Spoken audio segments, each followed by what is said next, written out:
Hey everyone. Good evening, good evening. Let me just make a quick post here and then I'll get to working.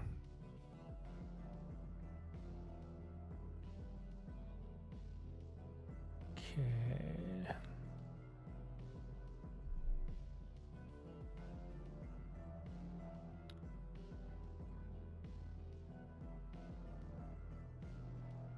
Okay, looks like everything's good. Pull up my reference.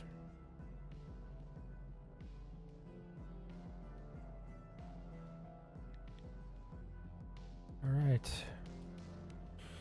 So I didn't get much of a chance to work on this guy over the week. I do usually try to take some time to work on stuff in between streams. I did work on him a little bit, just not as much as I would have liked to.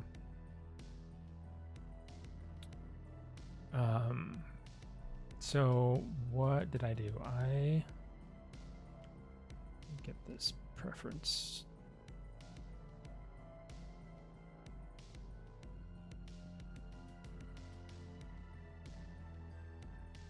American Caesar, welcome. Hey, thanks so much. That looks amazing. Thanks. Thank you. Yeah, so I was talking about what I did since last stream, and basically all I did was I'm starting to dial in the forms is really what's happening. Sorry, my doggo's in the background barking at me. I might need to call in some reinforcements really quick. So for those of you who haven't been to my streams before, my dog has learned that my dog knows when I stream, basically. And when I'm streaming, she likes to try to get my attention.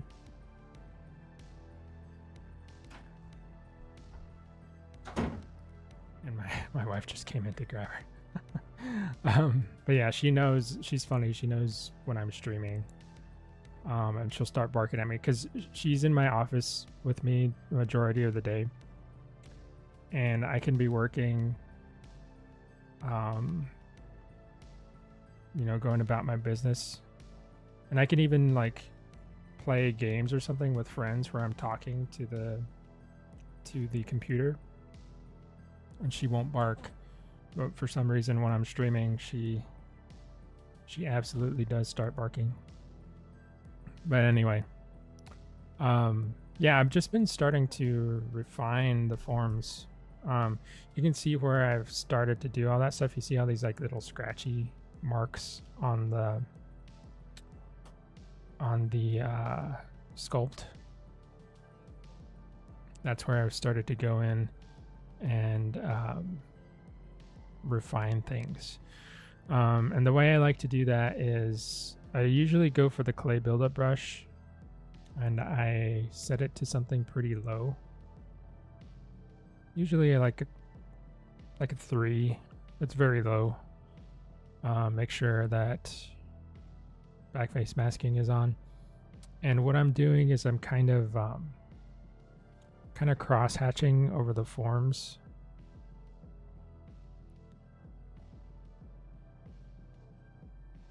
So you can see like the flow of the form is going this way, right? Like this fin. But I'm cross hatching across and perpendicular to it. And what I'm trying to do is just be very mindful of just trying to even out the surface basically. So, and trying to get all the forms that I want in the model to kind of dialed in. So right now what I want is like a nice smooth transition. Like this area of the fin is thicker. And then I want it to taper down to a thinner back edge here. And I want to kind of sneak up on it. I don't want to go after it too harshly, or else I feel like I'll screw up the form. Like let me see if I can show you really quick. Maybe I think I have an older version of this before I started refining. So you see this area here. It's got the basic shape that I want, but it's kind of lumpy. Like you can see all these little like divots and stuff in the form. That's stuff that may or may not be added back later, but for right now, I don't really want that. I just want the very basic like primary shape. And I use the clay buildup to start filling in those areas, or like planing them down if they're too high. And I kind of go back and forth until I'm happy with the form. So you can see how the forms were here, kind of. I did change the model. This is like a model from 2-3 weeks ago. But you can see how much nicer the forms start to look here. It's a workflow that's very similar to if anyone's worked traditionally in like Sculpey or anything like that before, polymer clay or like oil-based clays. A lot of times what people will do is they'll go in with something called a rasp. And it's basically like it's kind of like a it's got little teeth on it. It's like usually it's like a hook shape with little teeth on it. Sometimes it's a big circular tool as well, but it's got little teeth on it. And what they do is they go over the surface, making they kind of have an equivalent here. Where is it? It's called the rake. This rake brush.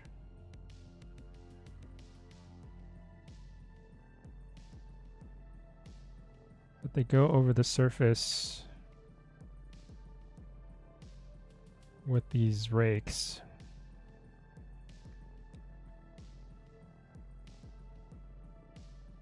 And what this does is it takes down low points.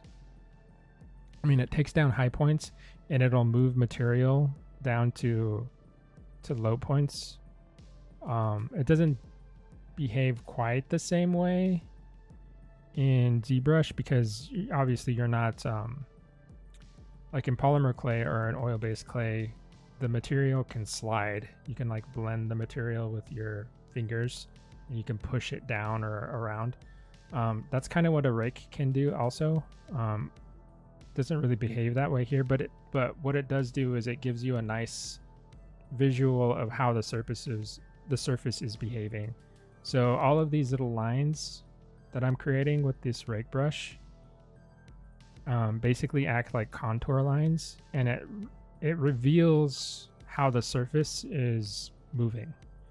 So it lets me see very subtle like lumpy areas, or like areas that are like uneven. Like I can see right here there's still some like hollowness there. It's getting better, but it's still there.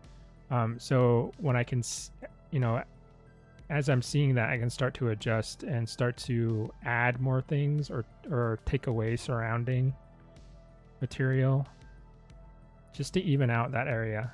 So that's kind of how I'm using the brush, but I don't really use the rake brush. I use the clay buildup. It kind of does the same thing.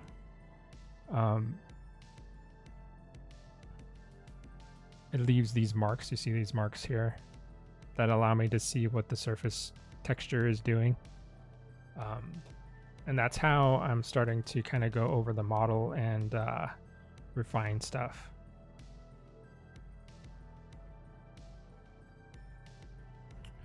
So I did get into some, like I'm not quite sure just yet what I want to happen to the skin texture itself, like the actual skin texture. I'm playing around with some different ideas for what that could be. But I'm not 100% sure about it. So, you know, while I figure that out, I'm gonna like refine some areas that need refinements, and I don't know, let that kind of simmer in my brain for a little bit as to what exactly I want to get out of that.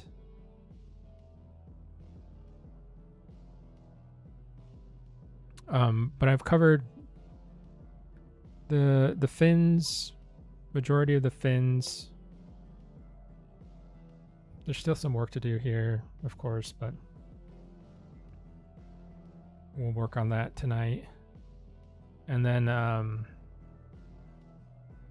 did some work on the torso, like this area specifically. Like I got it to a point where I think it's ready to start applying some surface texture, but like again, I don't really know exactly what I want. So I might need to do a little bit of exploring there. Then I did some modifications to this area, this like kind of rib cage area, because it was very, if I go back, you can see how it was kind of a little bit like emaciated feeling. I feel like you can see these like hollows where the ribs are, and I don't know. I feel like it looks better if it's much smoother.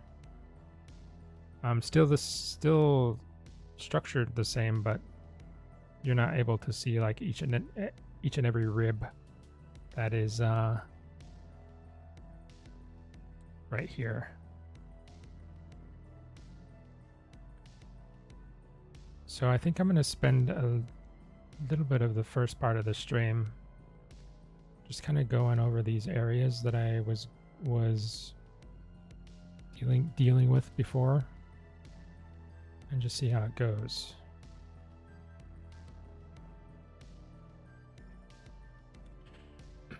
And for those of you who are in here, I'll give you a look at the model before, because I was zoomed in right at the start of the stream. So if you want to take a look at the model and how it is so far, this is the guy.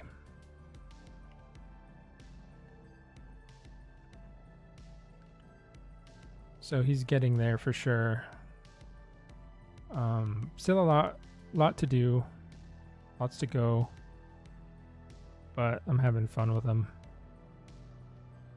Like I mentioned, and I think it was my very first stream, this is like one of my older models. Like this was 2012 when I started this for a design challenge for CG Hub. If any of you remember what CG Hub was, it was ArtStation before ArtStation, basically. ArtStation kind of came in to save the day when CG Hub went down.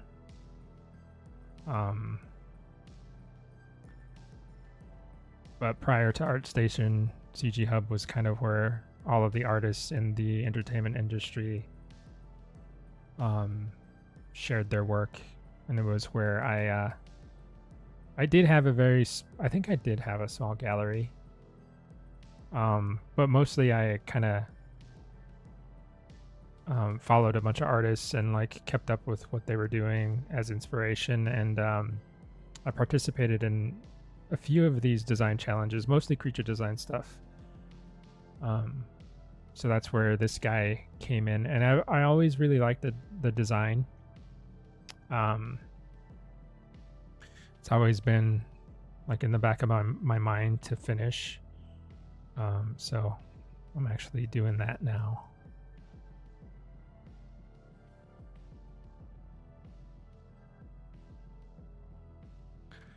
One thing I was thinking about over the week that I've kind of been away from him is I might want to do like a small like secondary species, because I want to do something that because I'm thinking about the final, like, I do want to do like a nice render of him underwater, and maybe doing some sort of something interesting, right? So I was thinking something like maybe he's hunting something, um, and thinking about what he could hunt. I suppose I could just like grab one of the existing fish species, because you see a ton in the movies. This animal is supposed to be like a hypothetical. um Originally, for the design challenge that I was working on, um we were supposed to come up with a creature that could live in the oceans of Pandora, from Avatar, James Cameron's Avatar. um but of course, in 2012, nobody had any idea about what anything in the movie. There was no like concept art. We had like a hint of, I think James Cameron might have said like it's going to take place in the water, like in the oceans of Pandora, but we didn't know anything else about the movie besides that. So the challenge was to create a creature that looks like it could live on Pandora, but be part of that ecosystem in the ocean, right? Um, so that's where the anatomy of all this comes in.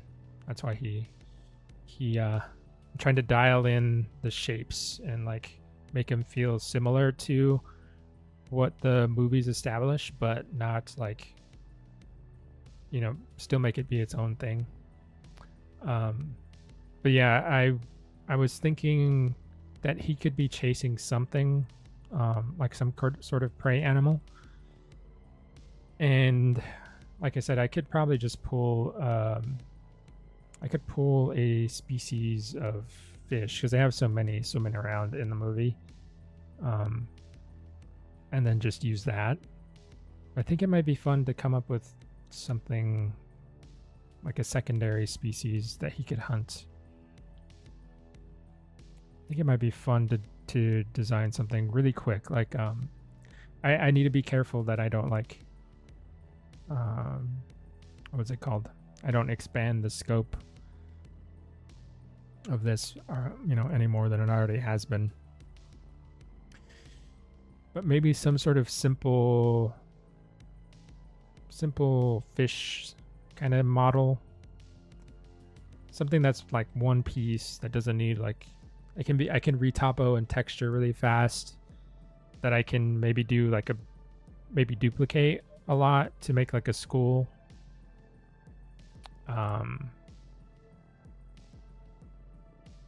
But yeah, I'm thinking about that.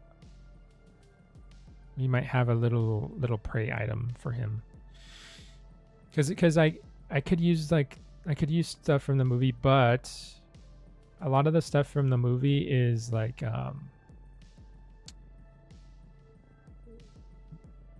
I would feel like they're kind of slow moving, like reef fish, right?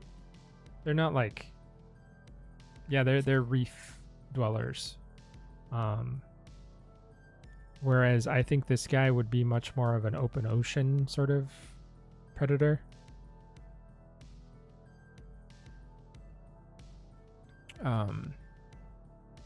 You would be chasing like, I think much faster prey. Like think like maybe like a mako. I'm trying to think of like the niche that he would fill, I'm kind of trying to world build, like what would his role in the ecosystem be. I still don't have like a huge idea, like a very clear idea, I mean, for it, but I'm starting to piece it together. I do think I'd like him to be, like I said, more open ocean. I guess you would call it like pelagic. I think that's the term.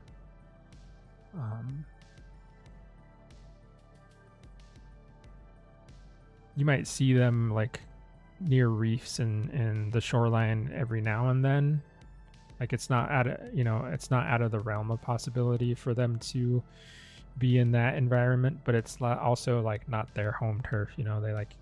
They would like to be out in the deeper ocean hunting.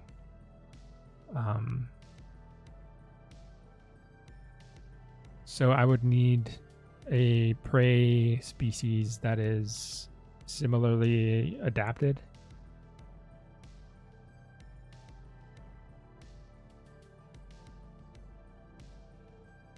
So I'm trying to brainstorm. I'm thinking about, I have a few like shapes in mind for something that could maybe be a cool fish.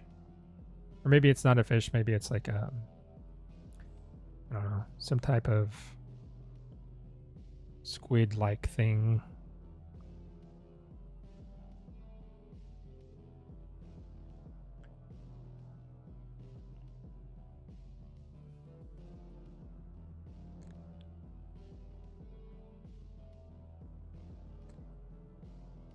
You can see, yeah, how I'm moving through the model, and how the surfaces start to kind of even out when I'm going back and forth with this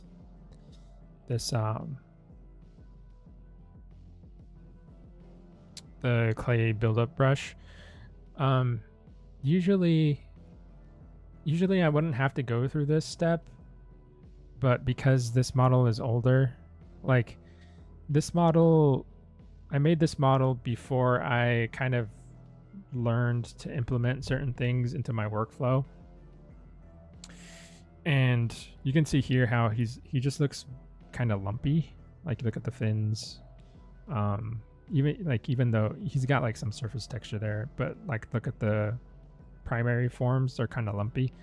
And that's because I was manipulating the mesh at too high of a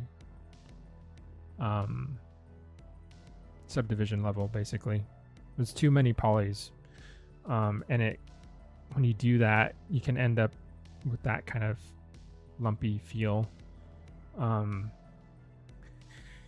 So I'm working from that old mesh to this one, and that means that I have to iron out stuff. If I were doing this totally from scratch, I don't think that those issues would pop up as much, because I would be doing it from a kind of semi-low poly first, keeping it as low as possible, and then going into higher subdivs only when I have a good idea of what I'm doing with the design. But that's stuff that I do now. It's not stuff that I was doing back in 2012 when I started this whole thing. So I'm having to correct some of the bad habits I had back then.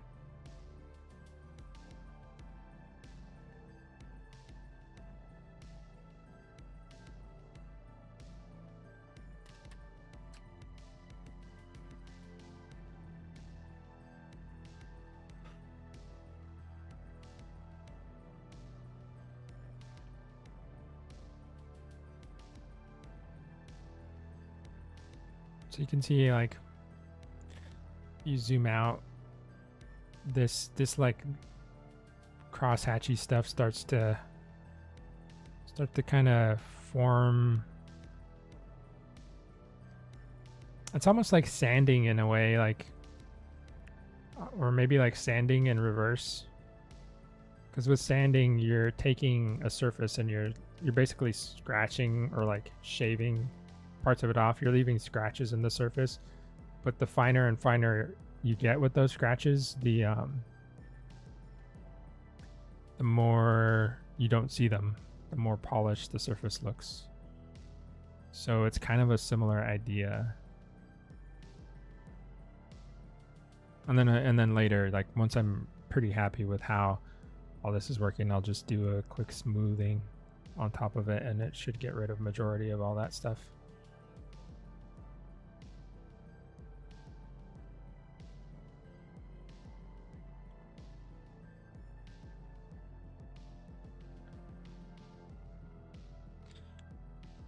So I think I think that feels much better to me, that flipper shape. Got some more work to do down here.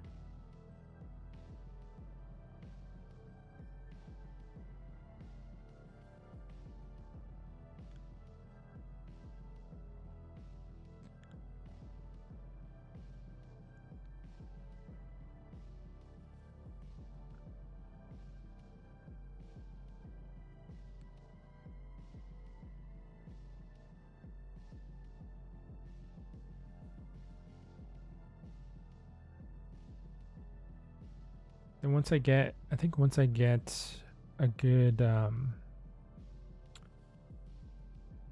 good feel for what I want this to be here, I'm gonna try. I want to add some sort of. You can kind of see me playing with it here. See these like very subtle lines that I was adding in. Those are going to be like skin plates, like a lot of the designs that I'm seeing for give me 1 second. I'm gonna switch up the music here.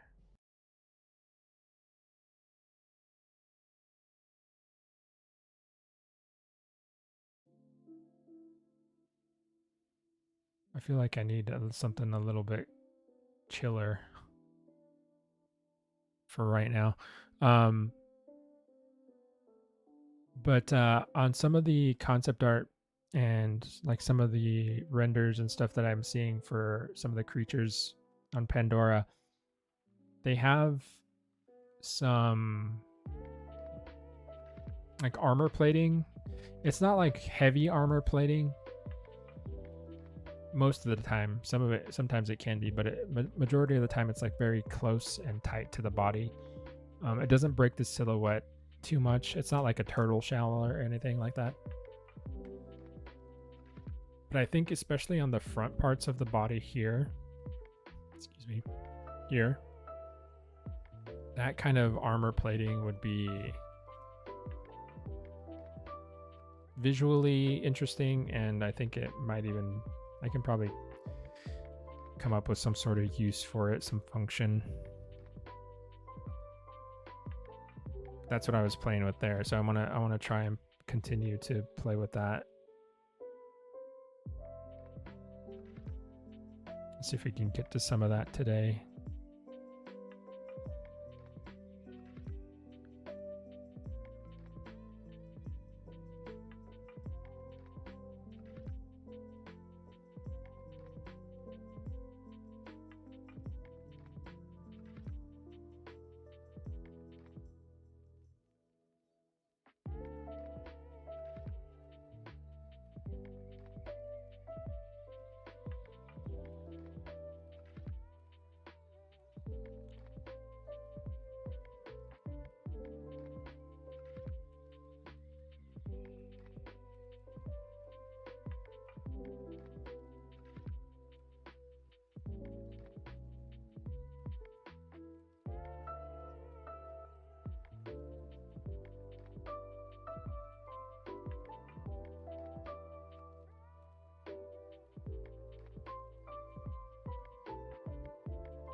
I was pretty excited as far as like the music goes. What we were listening to was a track that my friend made for me, or I commissioned for the stream specifically. But I've also been enjoying some other kind of lo-fi like remixes of video games that I grew up with. And today I found some lo-fi remixes of Digimon World 1. I don't think that, I think they just call it Digimon World.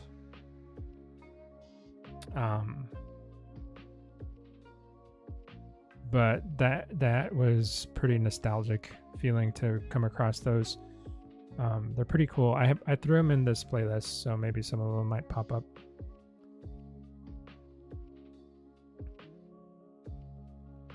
I've been into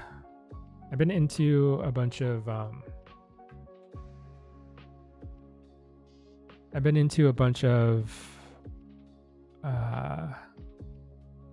creature collector games lately. So finding that, kind of revisiting Digimon stuff,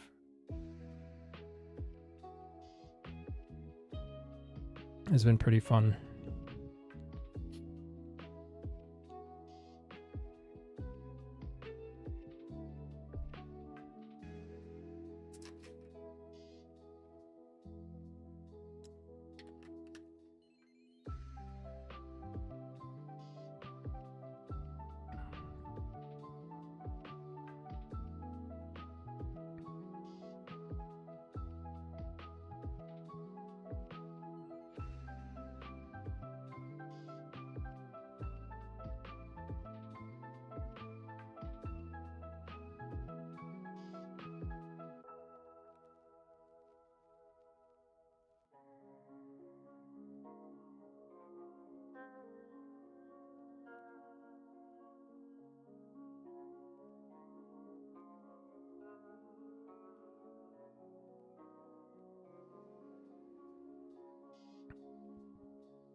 Okay, the tip of the tail is getting too thin.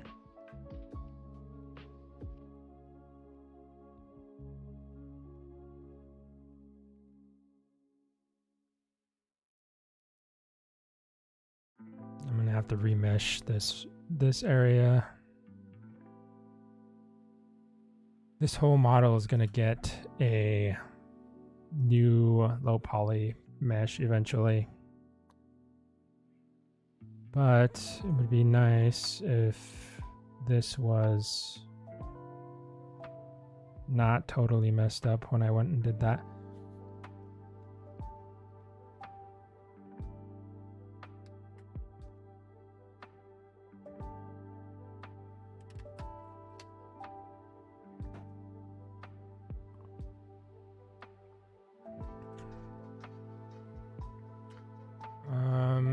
Victor sounds like elevator music. No offense. I mean, to each their own, really. Like, I like the sound of it, so I like working to music like this, so it does not bother me at all. The music should be down pretty low in the stream too, so if you wanted to just throw on your own stuff while you hang out, that is also an option. How's everyone's day going? Pretty well so far.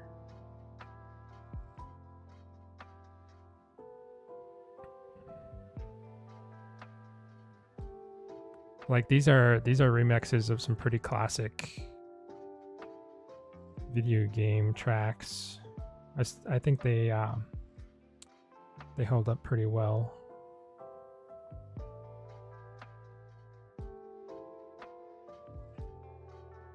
This is some Demon Souls. This is Demon Souls something.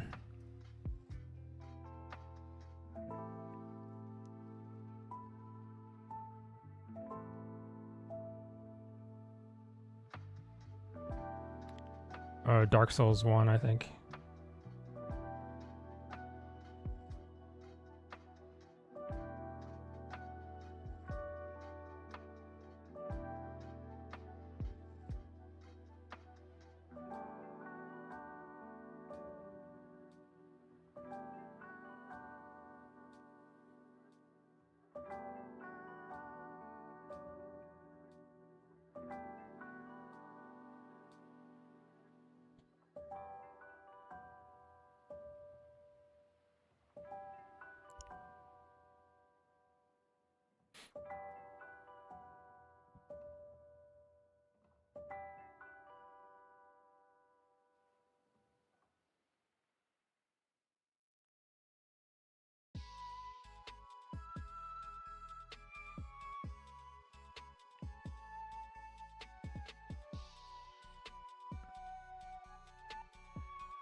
This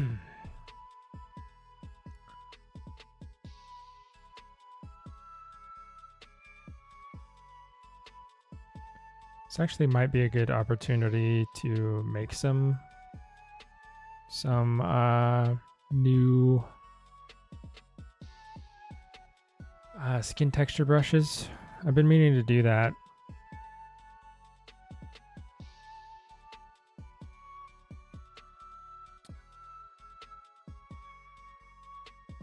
Majority of my skin texture stuff is dedicated to dinosaur stuff.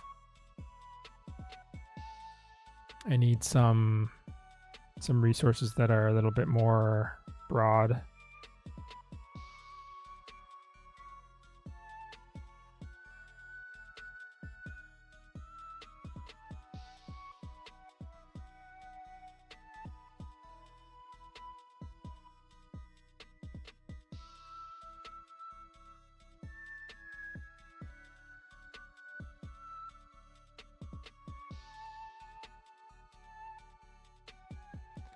I'm gonna isolate this fin here. That way I can separate it. I can get this. There's the surface right behind the fin there. That's kind of hard to sculpt on because all of this is in the way. Just mask it out.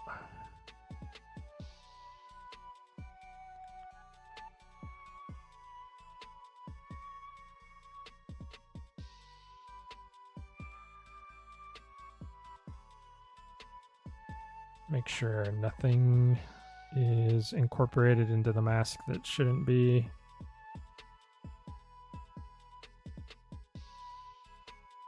Great. Actually, that should be fine.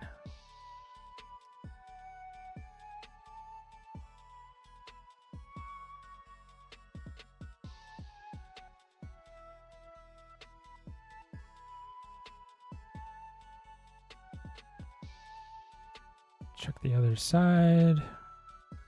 Okay.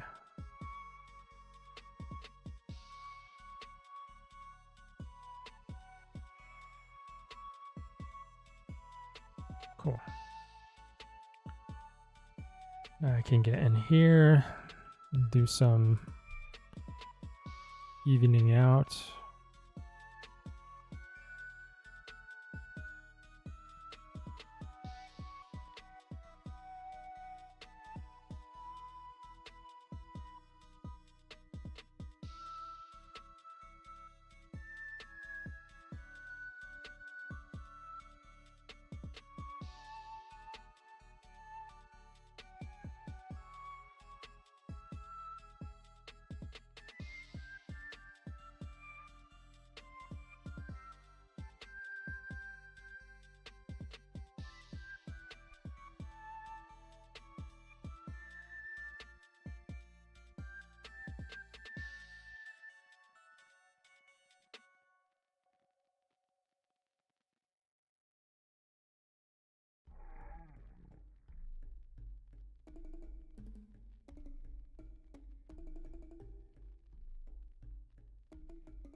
Now this is one of the ones I found today.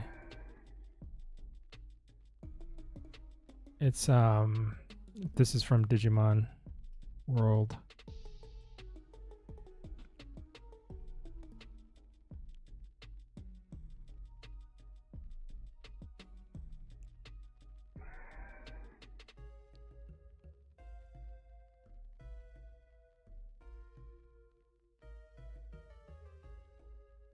I think that game was probably one of the harder games that I played when I was growing up. I just remember it being very, like, pretty unforgiving. Because it's all about raising your Digimon. So you have to invest a lot of time into like training them and battling them. Depending on what stats they get, they'll digivolve into other stronger Digimon. But the problem is they don't ever like tell you exactly like what their stats are. I mean, sometimes you'll get, after you train them, I think you get like a little pop-up that shows you what their stats are, but there's not, at least that, not that I remember, there's not like a status screen. But anyway, you spend all this time training them, and if you make like even one mistake, they can digivolve into something completely useless. And the other thing is like you can go out into the world and start battling. You have to beat certain bosses and things like that too. And you have no, it's all like AI controlled, so like your Digimon basically decides what attacks it's going to use, or like if it's going to run, or if it's going to like when it's going to move and all that stuff. So you could spend all this time making, like, raising your Digimon, trying to get it really nice and strong, and then you take it into battle, and just because of how it's behaving, you might lose. And when your Digimon dies, I think it dies for good. Like you got to start from scratch.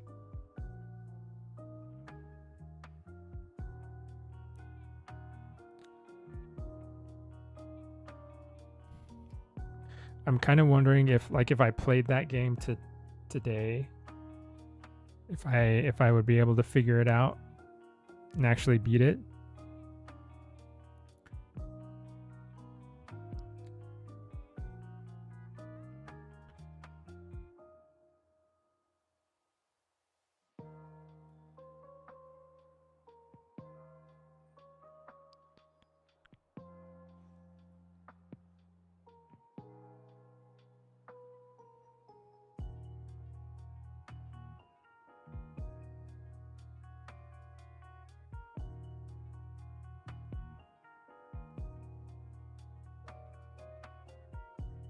So I got to figure out what's going on under here, because I like this form.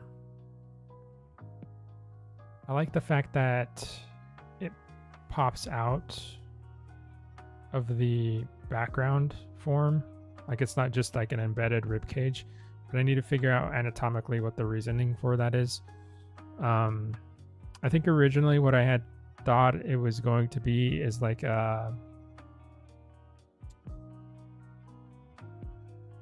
an exhale sort of thing, like an alternative way to expel oxygen from the lungs. So this would be like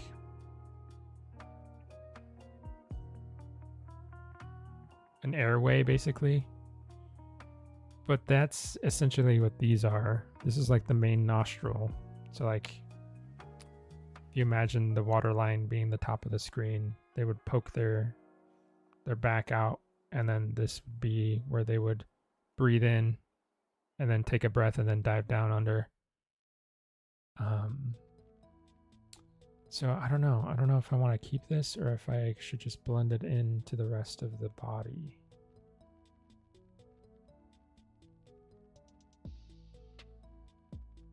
Because I think that's one of the limitations. That's one of the things I want to commit to, is that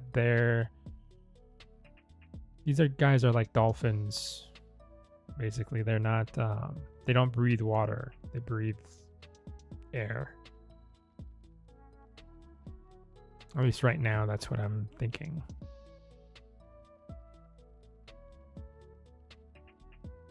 I mean, it could maybe be totally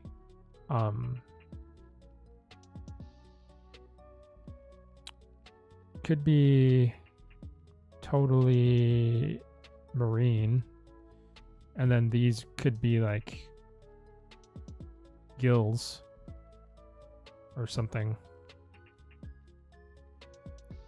like in sort of like maybe there's internal gills here, and then these are like the slits in the back.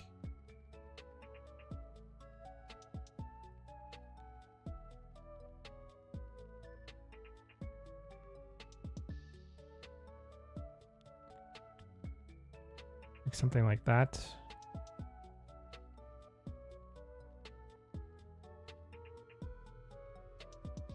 I have to figure out what, like a more specific look for it, but something like that might work. So the water, it's getting water through here, and then it's flowing in through its lungs, or whatever they are, and then eventually out here.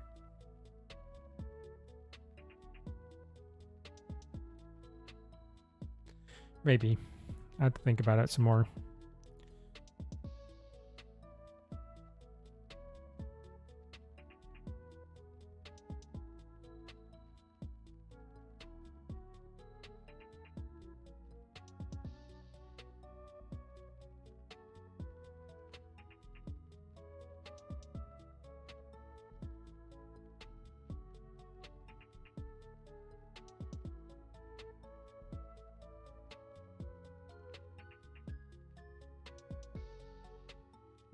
That showed.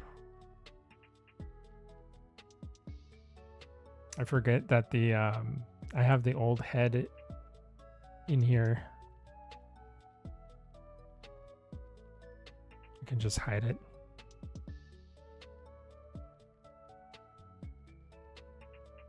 There we go. Cool. Okay, I'm gonna try and play around with this.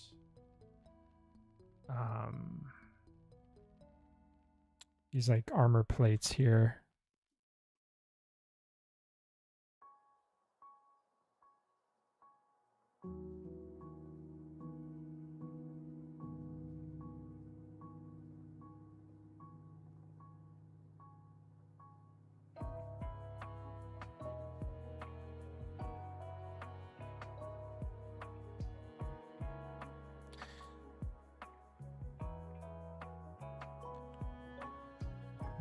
Probably the best way to do this would be just masking them, masking out the shapes, and then raising them up a little bit. That way I can kind of preview what the shapes are before I commit to them.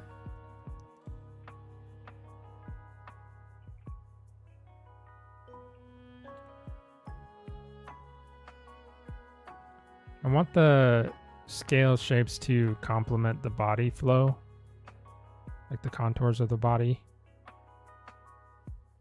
That's what I'm seeing a lot of these ones do on the reference I have. Like they'll pick like a primary flow for the scales.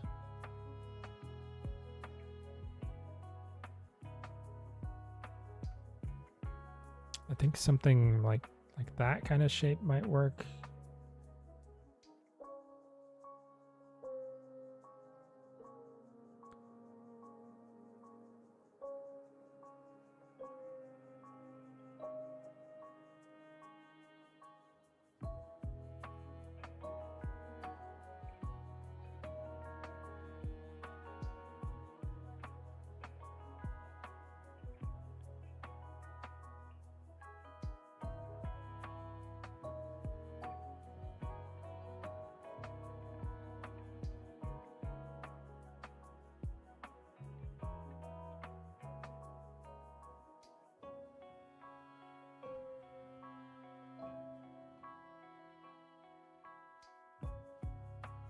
They're not really afraid to like give them, like break them up in a strange way though. Like they start and stop pretty abruptly.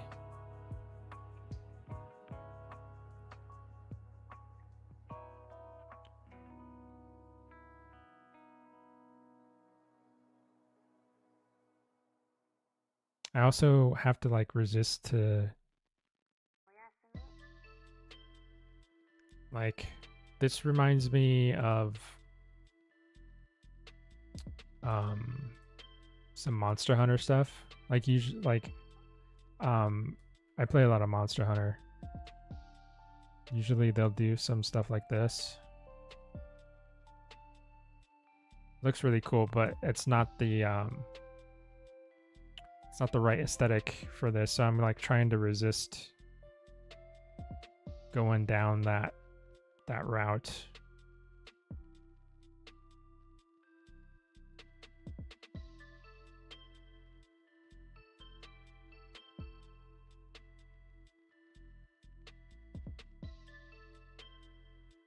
This could be maybe like a big section, like a big plate.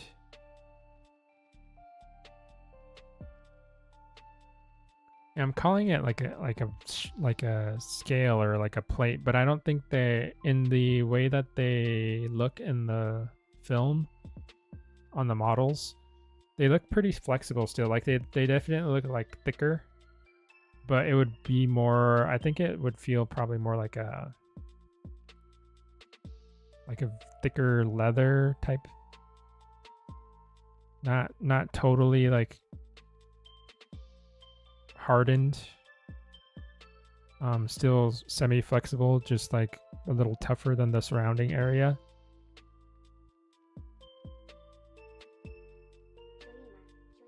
So you could still get some movement out of this.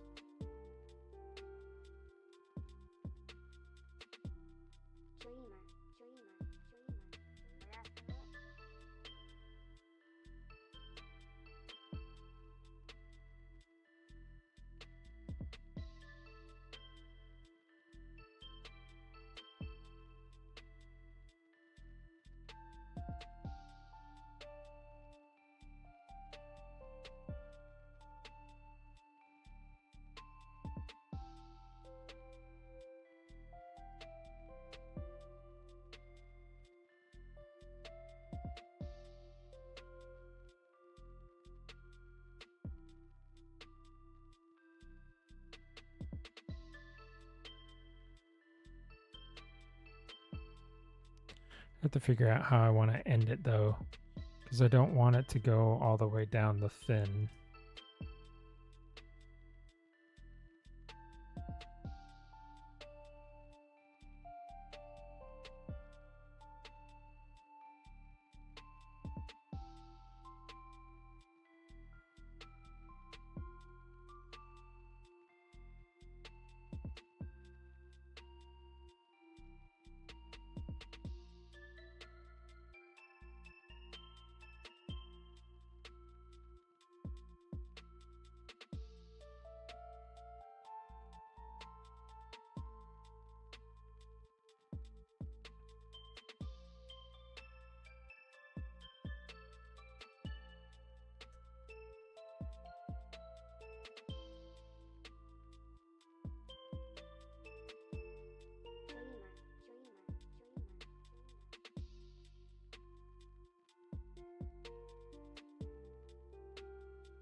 Do I like that?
Hmm. Hard to say. I don't know if I really like that big plate there.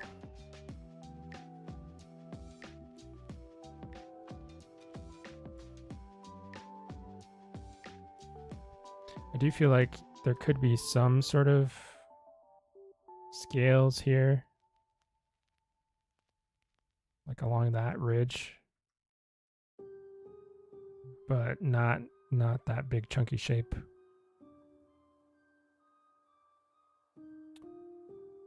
Let's see.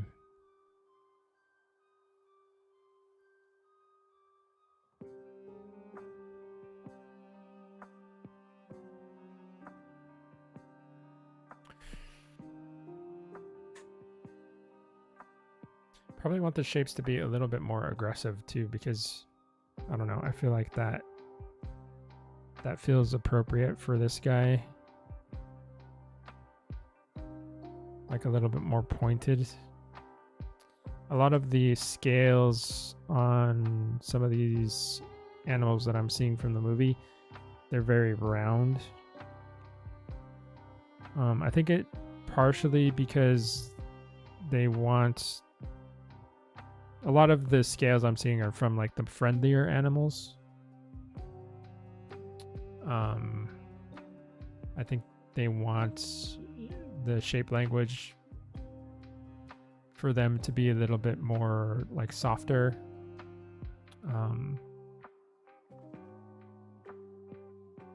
So I think that's probably why they're very round. I want something more sharp, I think. This guy's not I don't think he's like a friendly creature. Like he wouldn't be something that the Na'vi ride around. Or maybe not frequently. Maybe on very rare occasions you could have a Na'vi. It's like the Thanator from the first movie. Like theoretically you could ride one, but majority of the time you're not going to be able to. I think the only reason that Neytiri was able to ride one at the end of the first film is because I think Awa was interfering on her behalf.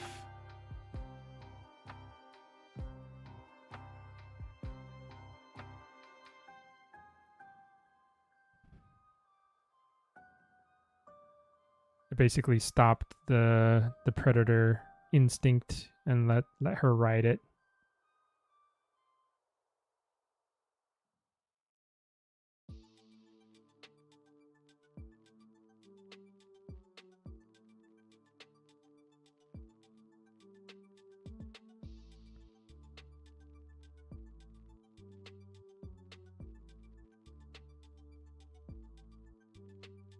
This might feel pretty good. I mean, it is kind of along the lines of that Monster Hunter vibe that I was talking about before. I think as long as I don't make it super like dragony, it won't read that way though.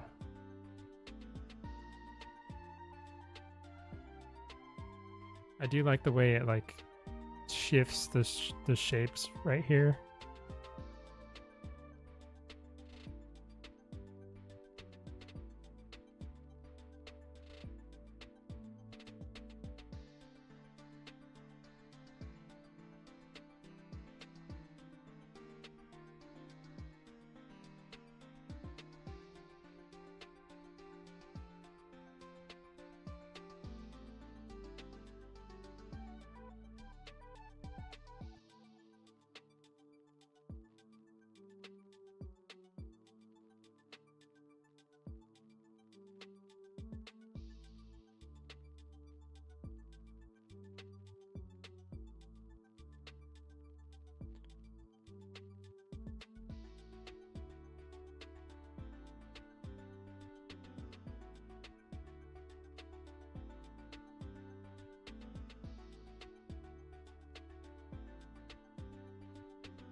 Okay.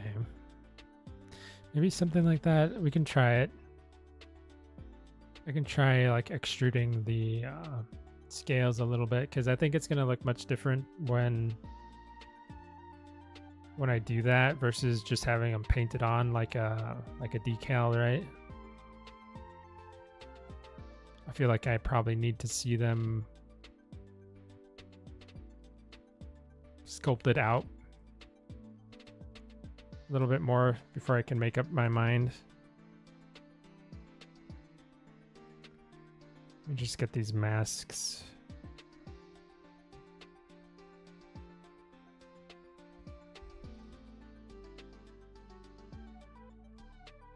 A little bit more refined before I do that.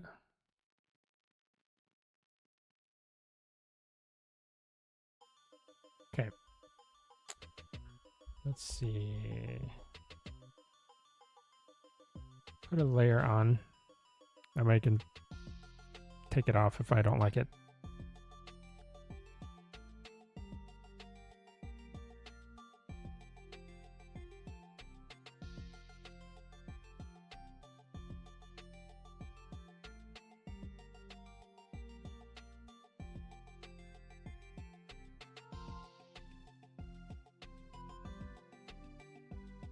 And they do overlap. So I do want to get that feeling of overlapping one scale over the other. They're kind of let's do one instead of trying to like kind of hard to verbally describe what these scales feel like. Might as well just show.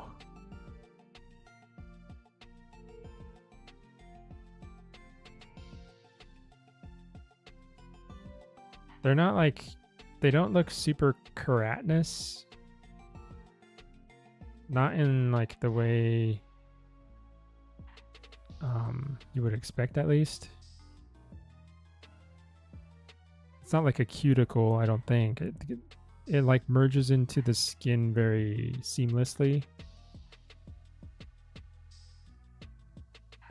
It's kind of strange, but then again, I guess they're alien creatures, so gotta be a little strange.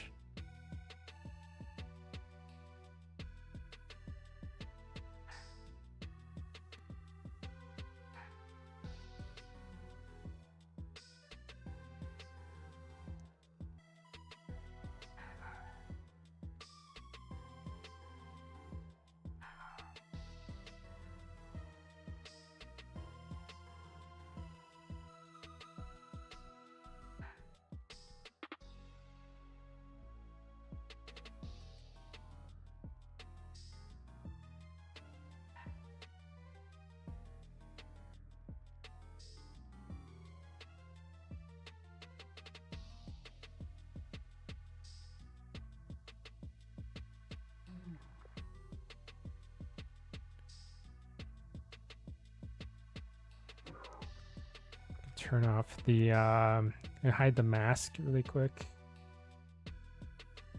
Let's see.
Autosave.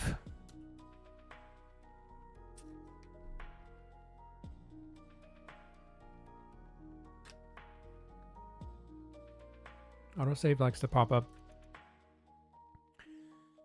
in the most inconvenient times with ZBrush. Like I'll be really into getting a detail finalized or something, and then it'll start an autosave.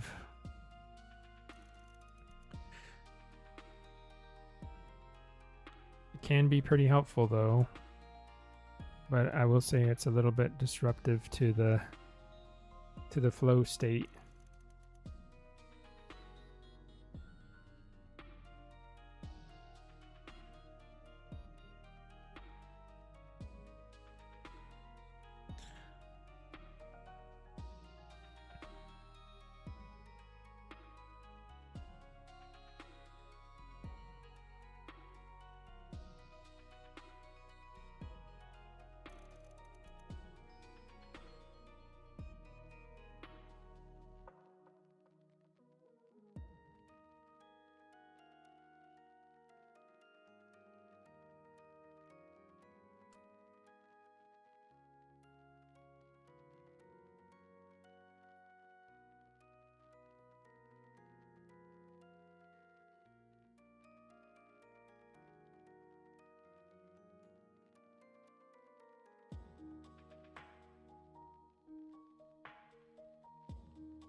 I'm still undecided.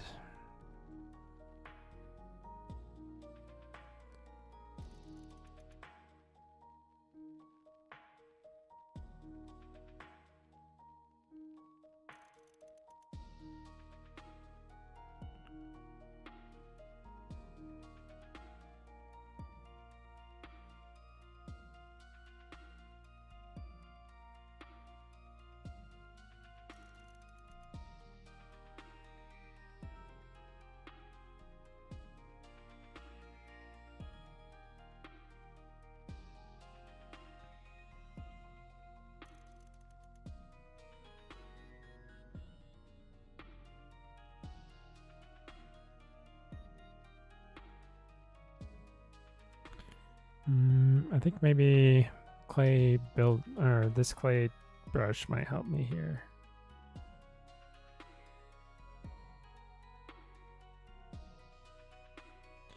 I just need that edge to be raised some.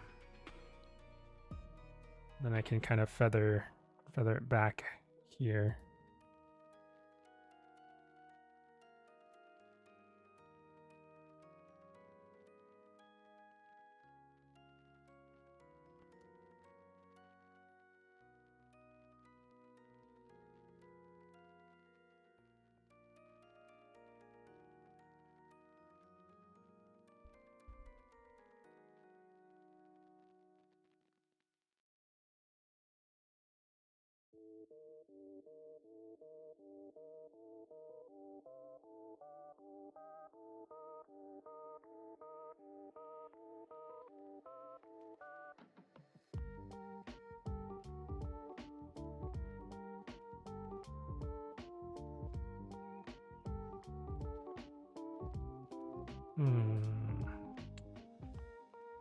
Try these other ones too.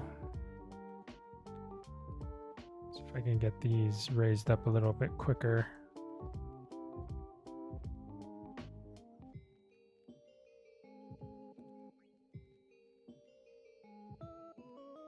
Just gonna do it roughly, just to get an idea.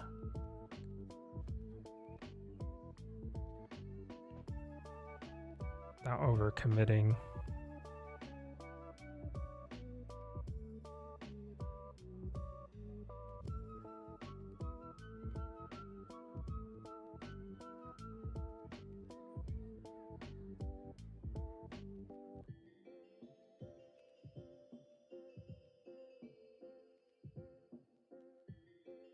The other thing I have to keep in mind too is that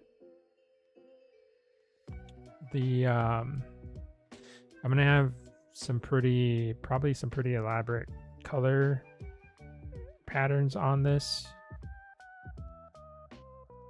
So the way that the sculpt is showing the plates here, like I can see the plates really clearly here, right? Because it's not, there's no like pattern of any kind on the sculpt. But once the color and stuff gets on there, this stuff might kind of tone down a lot. Like it won't be the initial read on the form. It'll be much more secondary.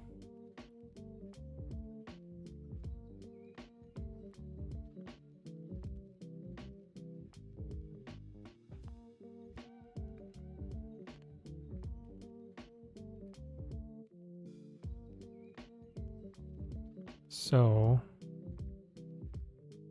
it might be okay.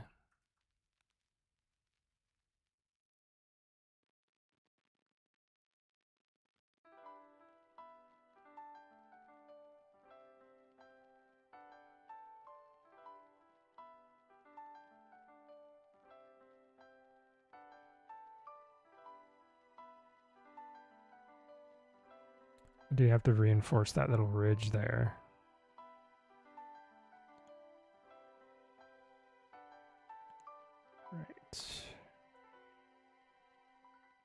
Right here.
Okay.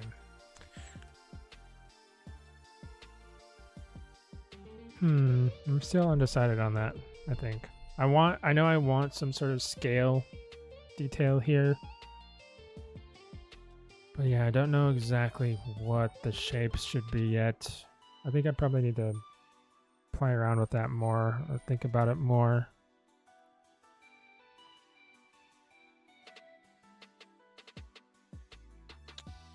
Maybe I can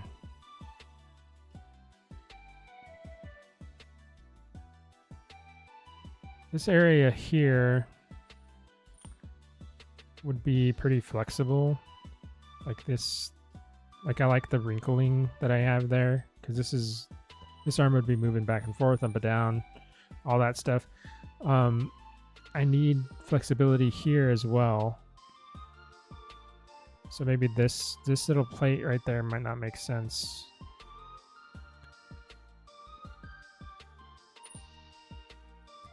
Could be something more like wrinkly sort of skin here and then transition into this plate.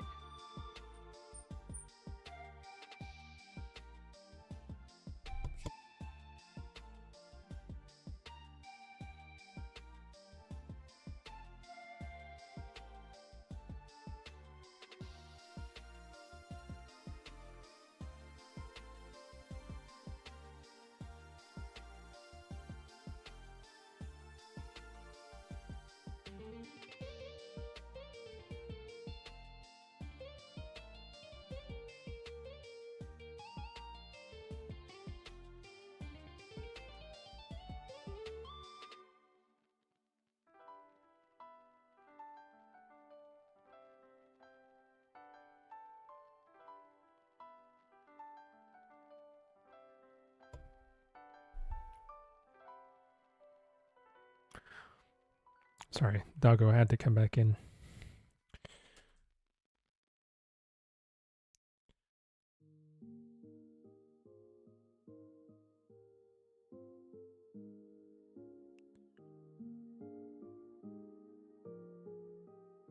Yeah, I like this idea. It kind of reminds me of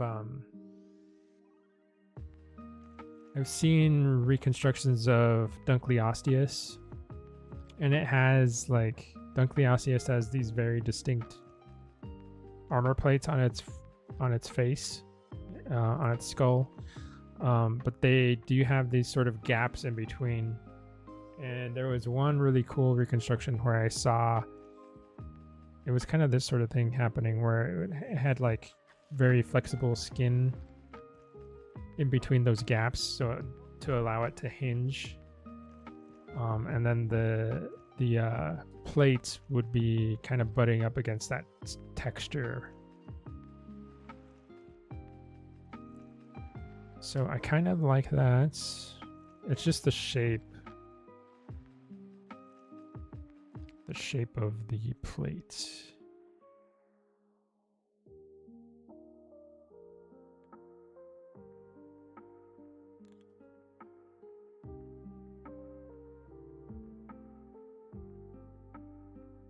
We could do something more diamond-y, diamond-shaped.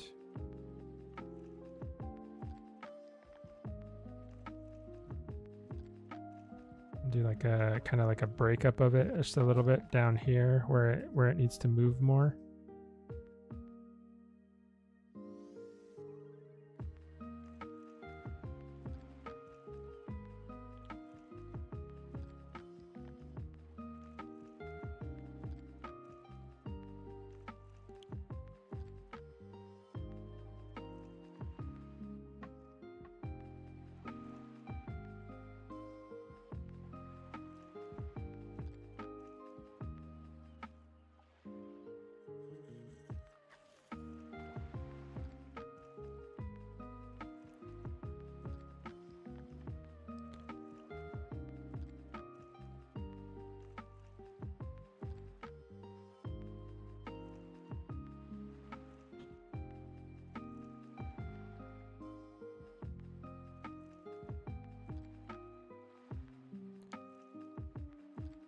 Even out all of this nastiness that I created right here.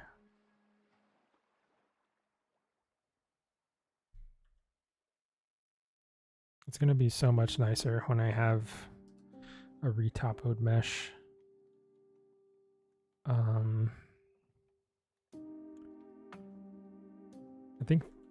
mean, this isn't bad. It's just Z-remesher stuff though. Yeah, I thought it was maybe it's just my brush settings or something. It's kind of screwing up the geo there. I thought it was like kind of nasty topology right there, but it's not too horrible.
That could maybe work.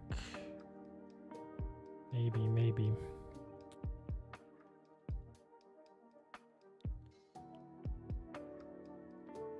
Oh. Popped off the screen.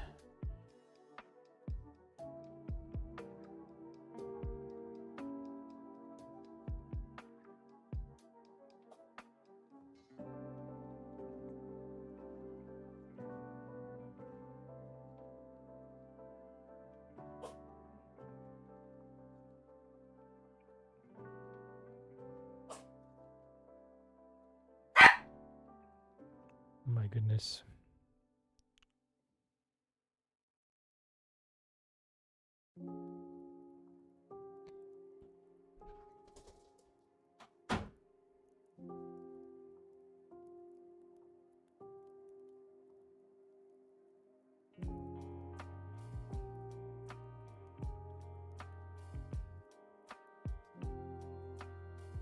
I think if I add like a few breakups, like separations,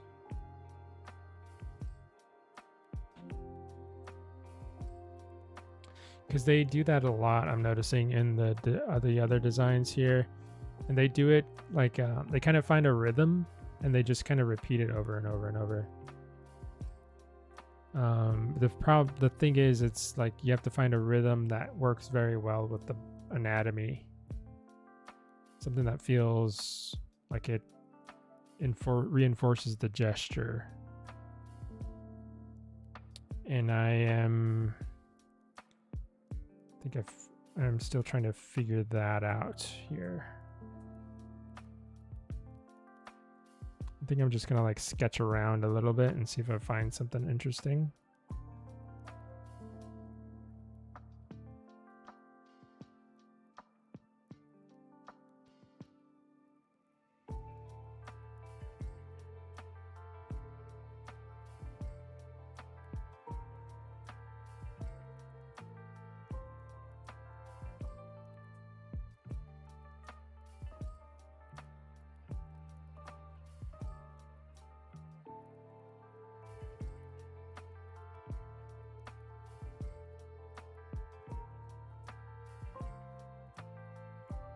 I'm also thinking about, do I want any other areas to have this sort of armor added?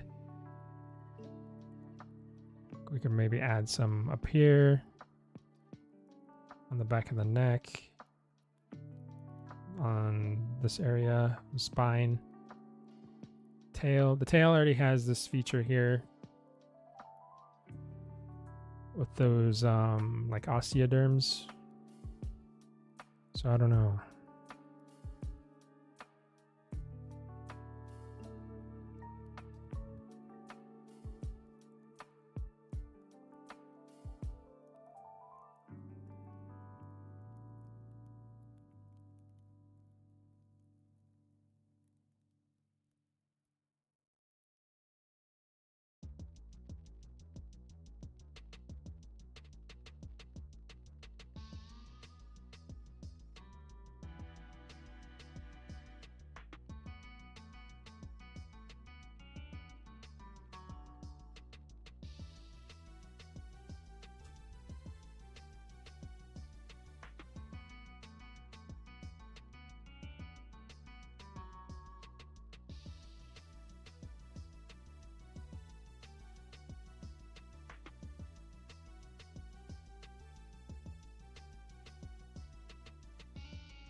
The other thing I like to do,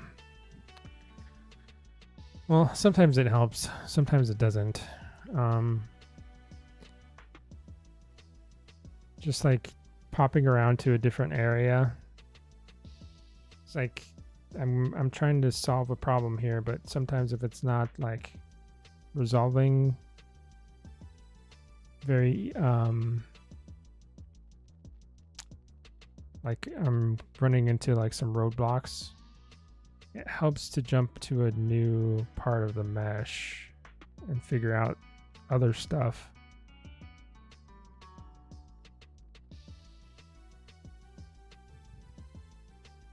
I'm still not really ready to give up over here though.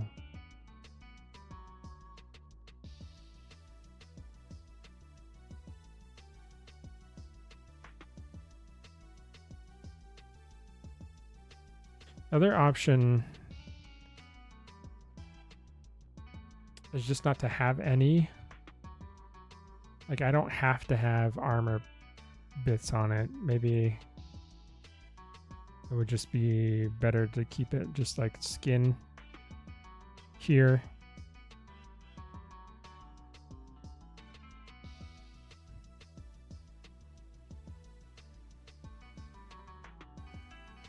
I just thought it would be like if there were any spot on the body that could have armor, I feel like it would be around here. Around here and on the back.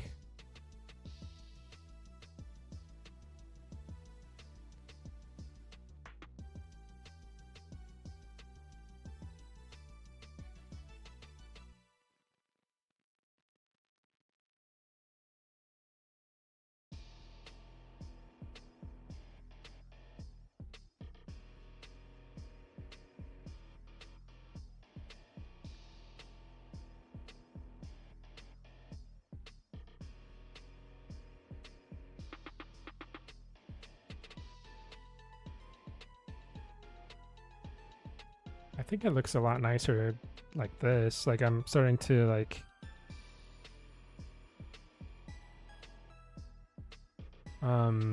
with the trim dynamic I can get the tolerance, like the height of the detail like very low and like smoothed out kind of.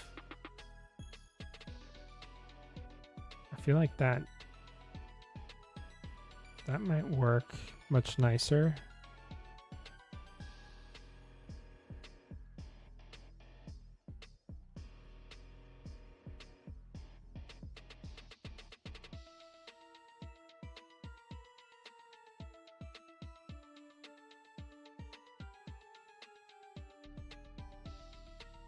Might have been that just the details were too contrasty. Once I kind of dial them in and then kind of set them back just a little bit, they might feel correct, like what I have in mind.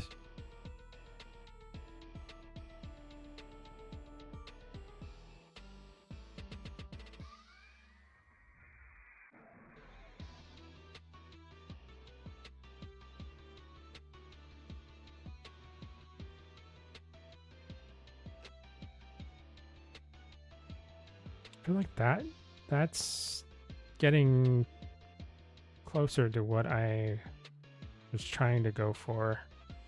It's just the specifics of like how these areas are like broken up and how they transition into things. Let's see.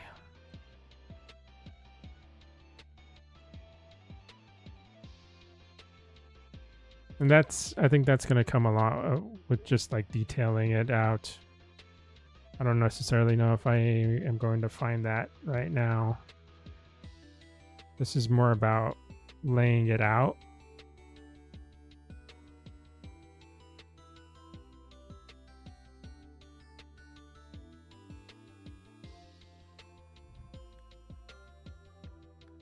Okay, I think I do. I wanna make sure. I want breakups down here, but I need them to be a little bit more. This feels too random. It should break up in like a more predictable pattern. Like this big scale transitions into two smaller scales. So I think we could do that again here.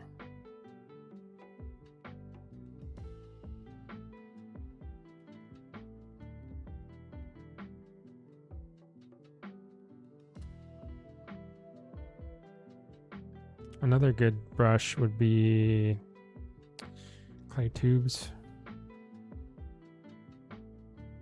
Or is it the clay tubes? What is this? Clay tube smooth? Guess so.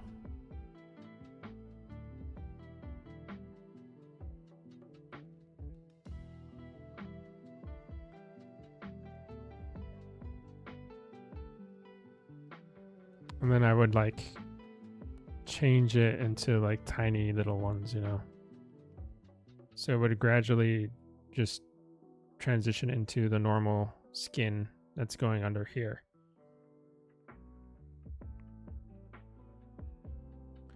And we could do it again.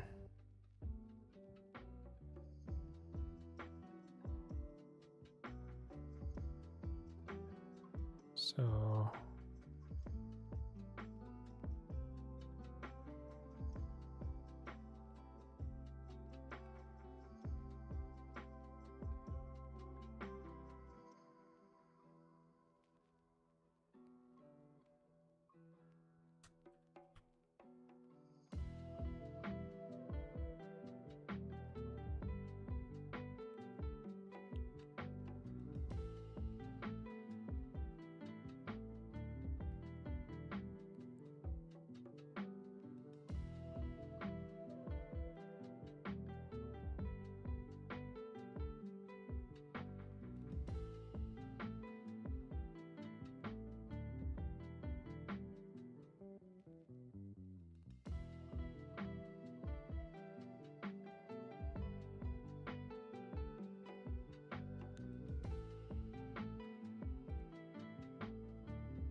something kind of like that could maybe work. This leading edge could be a little bit thicker.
Let's see.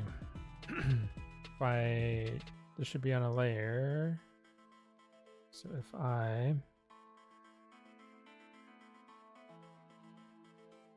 yeah, like I do like something being there.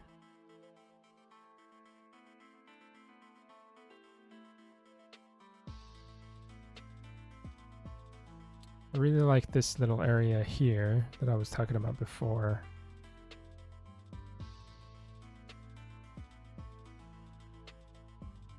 This area, we need to figure something else out for, I think. But let me try and develop some other parts. I'll come back to that. I need to like mull things over in my head a little bit more, I think. We'll come back to that area after I try and make progress on some other parts. There are some... Oh, it's because I have stuff masked. I'll add some like wrinkles in areas where I know there probably needs to be wrinkles.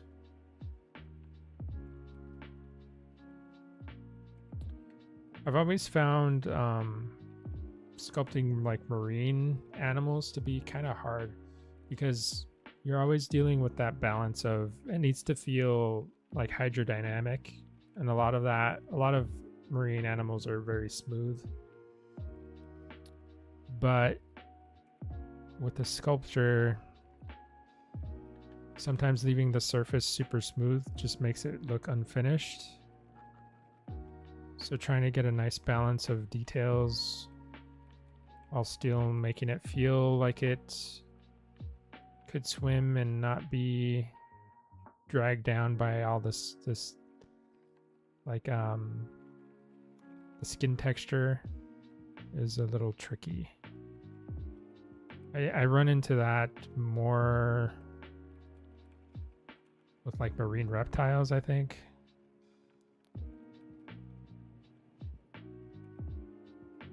Like when I'm sculpting like a plesiosaur or like a mosasaur or something along those lines, it can be hard to balance.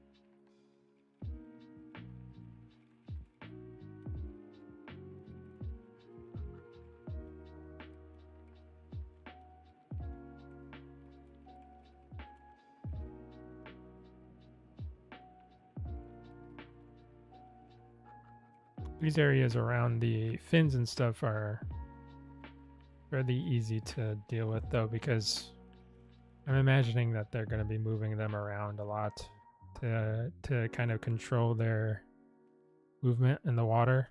So you're going to get a little bit of compression folds and stuff in here from repeated movement. So adding a bit of that in there helps.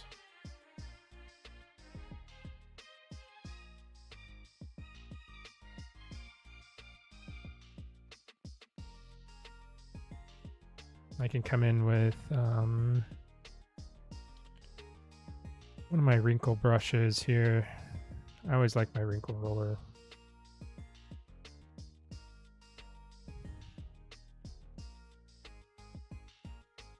Get some very fine wrinkles.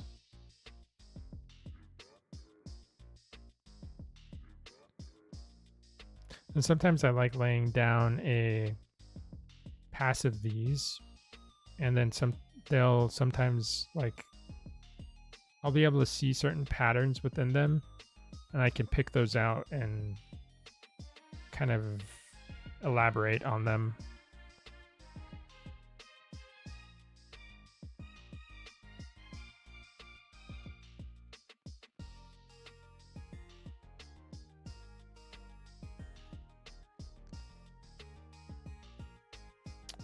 One thing that I know I'm going to do on the fins is on this edge back here, I'm going to get this sort of like serrated kind of edge. There was a fairly recent paper, I think, of a ichthyosaur. I think it's an ichthyosaur, and they found that the fins of the ichthyosaur, the pectoral fins or the flippers, had these like little ridges on the back, and then in addition to that, the tips of the fin were like kind of up tilted.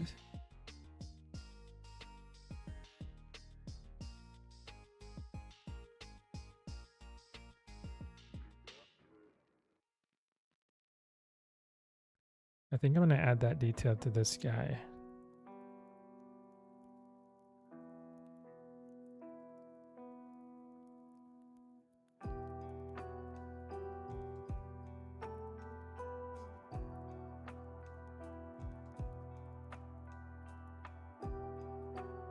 It made him the ichthyosaur. It's hard to say that word.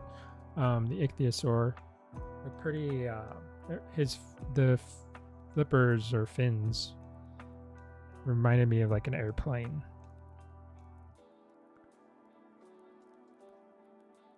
I think they had something to do with. Oh man, I'd have to read the paper again. Let me check really quick.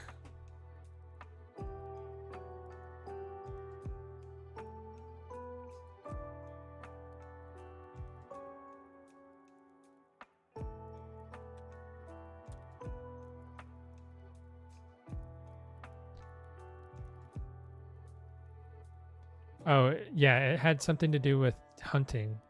It's reduces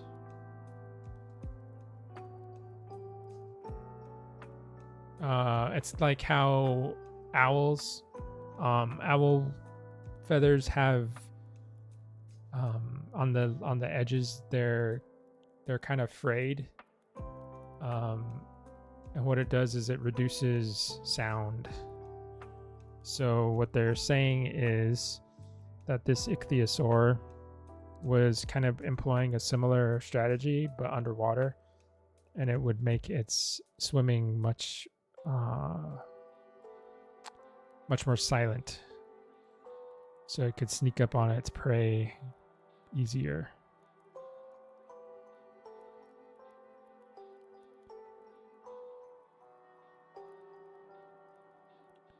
So I thought that was pretty cool.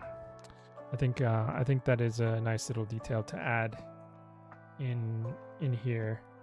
That sort of upturned tip, and then the little like these little like breakups on the edge here. I'm also going to add like scars and things like that on him too. Looking at big like great white sharks, I have a lot of that going on him, just from all the fights and stuff they get into. Sperm whales have that going on too, from like their prey fighting back and scratching them in the face and stuff like that. So I think adding that will add a little bit more realism.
This right here feels like a pretty interesting kind of a transition area between the wrinkles that are happening here and the more armored areas. It's got a nice flow to it too.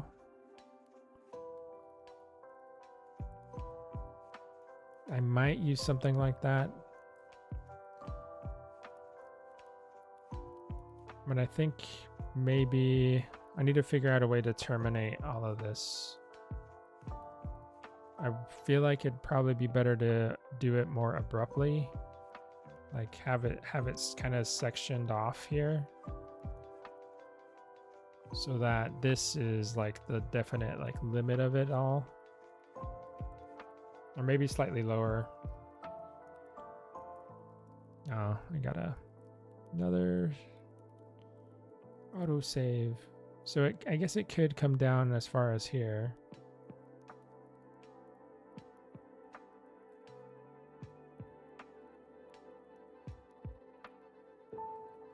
Like this section, some sort of section up here has armor, and then the rest of it is more of the soft kind of, or like normal skin.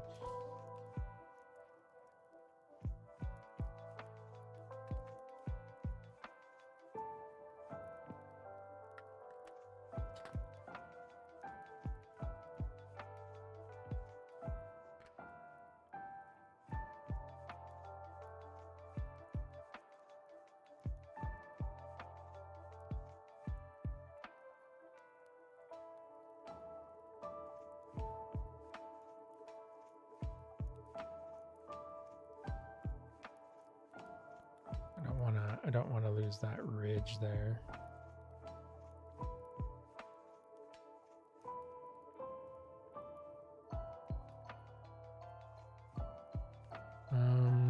These brushes down here are really nice for this sort of thing. The orb curve and then the crease.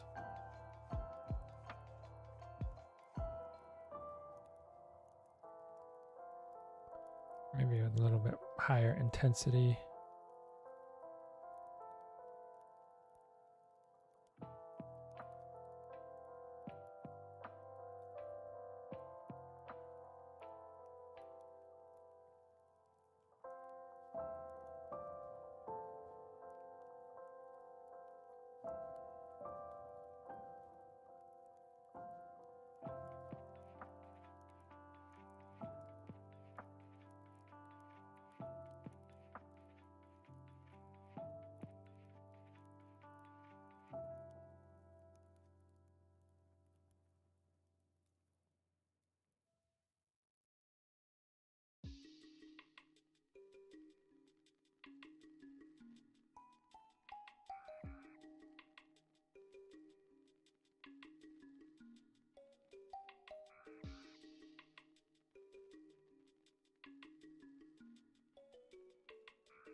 Yeah, that area is kind of growing on me. I do like how it's starting to... I think I need to do something kind of like this, maybe. Where it sort of radiates outward from there.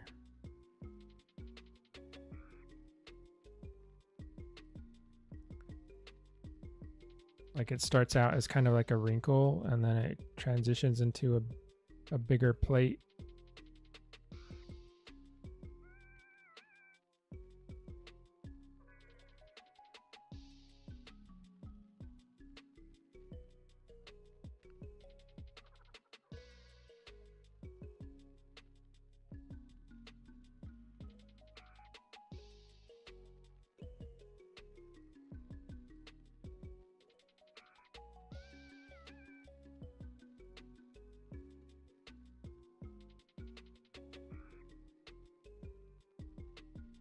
You know, something like that.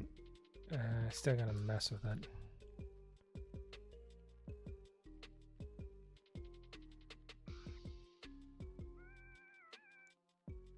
This is kind of how it's kind of weird going about this and on stream, but this is kind of how I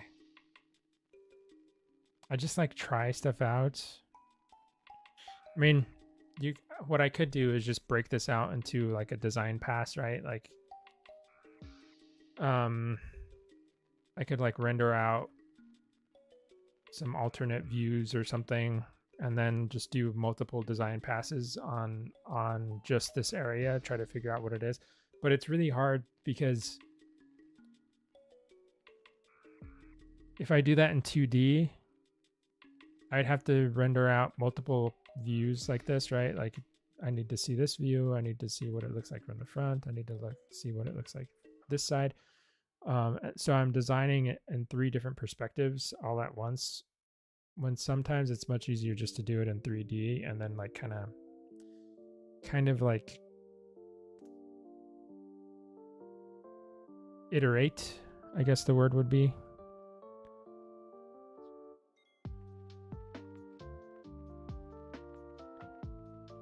I mean, and this is just, technically this is still just one idea. I could scrap it and then do a whole other layout.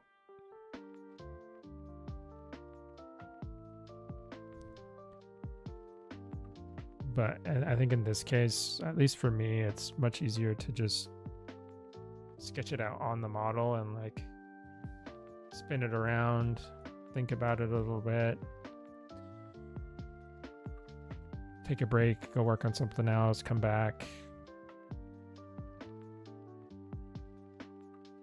Tends to be how something like this will go.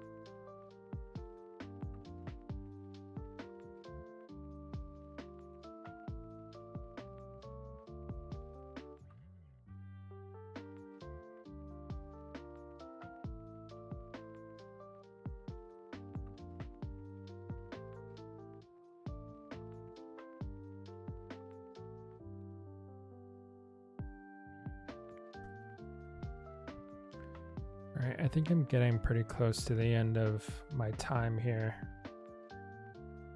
So I'm gonna just kind of find a good spot to